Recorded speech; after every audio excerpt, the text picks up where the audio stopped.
સ્વાધ્યાય 9.1 36 સેન્ટીમીટર વક્રતા ત્રિજ્યા ધરાવતા અંતર્ગોળ અરીસાની સામે 2.5 સેન્ટીમીટર ઊંચાઈની એક નાની મીણબત્તી 27 સેન્ટીમીટર અંતરે મૂકવામાં આવે છે.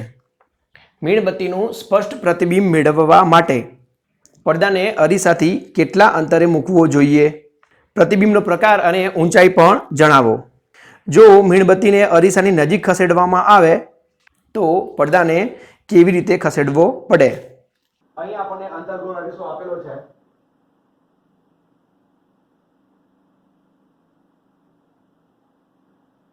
જ્યારે પણ આપણે પ્રશ્ન સોલ્વ કરતા હોય ત્યારે ડાયાગ્રામ દોરી દેવાનો, એટલે તમને સંજ્ઞા પદ્ધતિ યાદ આવી જાય. આ F છે અને આ C છે. પક્ષમાં આપણને અંતર્ગોળ અરીસાની વક્રતા ત્રિજ્યા આપેલી છે, રાઈટ? તો આ 36 મીટર. સ્ટુડન્ટ હું અહીંયા કિંમતો ધન લખીશ જ્યારે સંજ્ઞા પદ્ધતિ અહીંયા બતાવીશ. તો અહીં અંતર્ગોળ અરીસા માટે r બરાબર -36 સેન્ટીમીટર, f આવશે r/2 -18 સેન્ટીમીટર. હવે અહીંયા વસ્તુ તરીકે મીણબત્તી છે અને વસ્તુની ઊંચાઈ તમને 2.5 સેન્ટીમીટર આપી છે અને એ વસ્તુ છે એ અરીસાથી 27 સેન્ટીમીટર અંતરે આપેલી છે. આ 36 થયા તો આ અંતર કેટલું થશે? 18 થશે. તમને જે મીણબત્તી છે એ અરીસાથી 27 સેન્ટીમીટર અંતરે આપેલી છે. અહીંયા મીણબત્તી આપી છે તો આ તમને u મળ્યો છે એ 27 સેન્ટીમીટર આપેલો છે અને આની ઊંચાઈ આપી છે hi બરાબર 2.5 મીટર. એટલે u આપણને આપ્યો છે -27 સેન્ટીમીટર, કારણ કે વસ્તુ અરીસાની આગળ હોય. સોરી, આ ho હશે. ho છે 2.5 સેન્ટીમીટર. ho એટલે વસ્તુની ઊંચાઈ. તો ho આપેલો છે 2.5 સેન્ટીમીટર. તો સ્ટુડન્ટ આપણે અહીંયા ત્રણ વસ્તુ શોધવાનું છે. પહેલું, મીણબત્તીનું સ્પષ્ટ પ્રતિબિંબ મેળવવા માટે પડદાને અરીસાથી કેટલા અંતરે રાખવો જોઈએ? પહેલું, પડદાને ધારો કે અરીસાથી v અંતરે રાખવો જોઈએ. તો આપણે અહીંયા v શોધવાનું છે.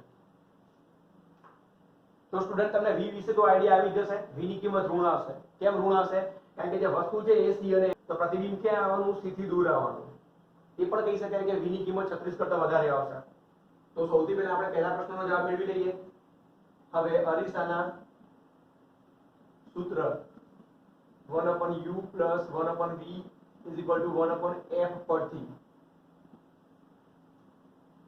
1/v બરાબર 1/f - 1/u કિંમતો મૂકી દઈએ. 1/-18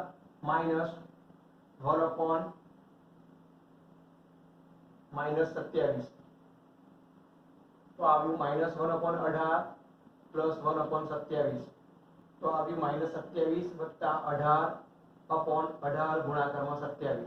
તો આ જવાબ આવ્યો -9/486. તો જ્યારે પણ આપણે v ને કરતા બનાવીશું તો -486/9 બરાબર -54 સેન્ટીમીટર. તો આન્સર આવ્યો પડદાને અરીસાથી 54 સેન્ટીમીટર અંતરે તેની સામે મૂકવો જોઈએ. તેની સામે મૂકવો. સ્ટુડન્ટ તમે આનું સાદુરૂપ કોઈ પણ રીતે આપી શકો છો. તમે અહીંયાથી લસા લઈને જવાબ આપશો તો પણ વાંધો નહીં. સારું, હવે આપણે અહીંયા બીજું શું શોધવાનું છે દાખલામાં? પ્રતિબિંબનો પ્રકાર અને ઊંચાઈ જણાવો. સીધી વસ્તુ છે કે v ની કિંમત કેવી મળી છે? ઋણ મળી છે, રાઈટ? તો પ્રતિબિંબ ક્યાં મળ્યું? અરીસાની સામે મળ્યું. તો અરીસાની સામે જે પ્રતિબિંબ મળતા હોય છે એ કેવા હોય છે? વાસ્તવિક હોય છે અને ઉલટા હોય છે. આ પહેલાનો આન્સર હતો. હવે આપણે અહીંયા બીજાનો આન્સર મેળવી લઈએ, રાઈટ? તો આપણે પ્રતિબિંબની ઊંચાઈ શોધવી છે. પ્રતિબિંબની ઊંચાઈ શોધવી છે. તો આપણે મોટવણીના સૂત્રનો ઉપયોગ કરી શકીએ છીએ.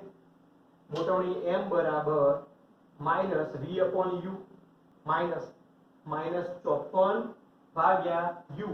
u છે આપણો -27 બરાબર જવાબ આવ્યો -2 અને મોટવણીનું બીજું સૂત્ર m બરાબર hi/ho. આપણે hi ને કરતા બનાવી દઈએ તો hi બરાબર શું આવશે? hi બરાબર આવશે m ગુણાકારમાં ho. m ની કિંમત -2, ho ની કિંમત કેટલી આવી? 2.5. તો hi આવી -5 સેન્ટીમીટર. અહીં પ્રતિબિંબ ની ઊંચાઈ 5 સેન્ટીમીટર આવી. ઋણ નિશાની સૂચવે છે કે પ્રતિબિંબ વાસ્તવિક અને ઉલટું છે. તો બીજા પ્રશ્નનો જવાબ આપણને મળી ગયો કે પ્રતિબિંબનો પ્રકાર કેવો આવે? વાસ્તવિક અને ઉલટું. અને એની ઊંચાઈ કેટલી આવી? 5 સેન્ટીમીટર. હવે આપણે ત્રીજા પ્રશ્નનો જવાબ મેળવીએ. તો અહીં પૂછ્યું છે કે મીણબત્તીને અરીસાની નજીક ખસેડવામાં આવે તો પડદાને કેવી રીતે ખસેડશો? મીણબત્તીને અરીસાની નજીક લઈ જવામાં આવે તો પડદાની સ્થિતિની ચર્ચા કરો. ઓકે.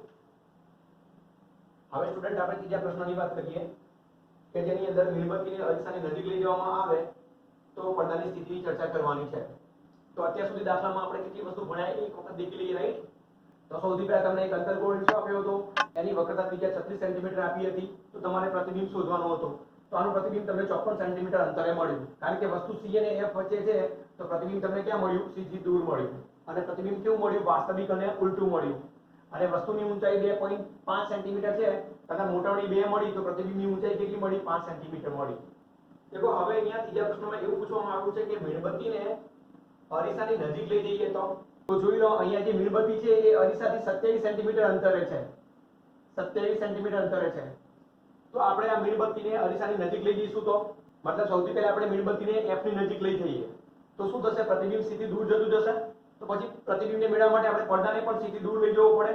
તો પહેલો પોઈન્ટ જોઈ લો સ્ટુડન્ટ, જો મીણબત્તીને અરીસાની નજીક ખસેડવામાં આવે તો પ્રતિબિંબ એ અરીસાથી દૂર જતું જાય છે.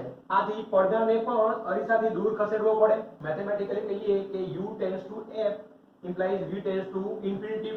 મીણબત્તીને આપણે f ઉપર મૂકીશું તો પ્રતિબિંબ અનંત અંતરે મળશે અને પડદાને અનંત અંતરે લઈ જવો પોસિબલ નથી. હવે આપણે આ મીણબત્તીને 18 સેન્ટીમીટર કરતા ઓછા અંતરે મૂકીએ, મતલબ u ની કિંમત f કરતા નાની હોય તો વસ્તુ ક્યાં બની ગઈ? f અને p વચ્ચે મળી ગઈ. તો પ્રતિબિંબ ક્યાં મળવાનું? અરીસાની પાછળ મળવાનું ને. અને આ પ્રતિબિંબ કેવું હશે? આભાસી અને ચકતું હશે. તો આવું પ્રતિબિંબ આપણે પડદા પર ઝીલી શકવાના નથી. દેખી લો. તથા જ્યારે મીણબત્તીને અરીસાની સામે 18 સેન્ટીમીટર કરતા ઓછા અંતરે એટલે કે u is less than f લાવીએ ત્યારે મીણબત્તીનું આભાસી અને ચકતું પ્રતિબિંબ અરીસાની પાછળ મળે છે જે પડદા પર ઝીલી શકાતું નથી.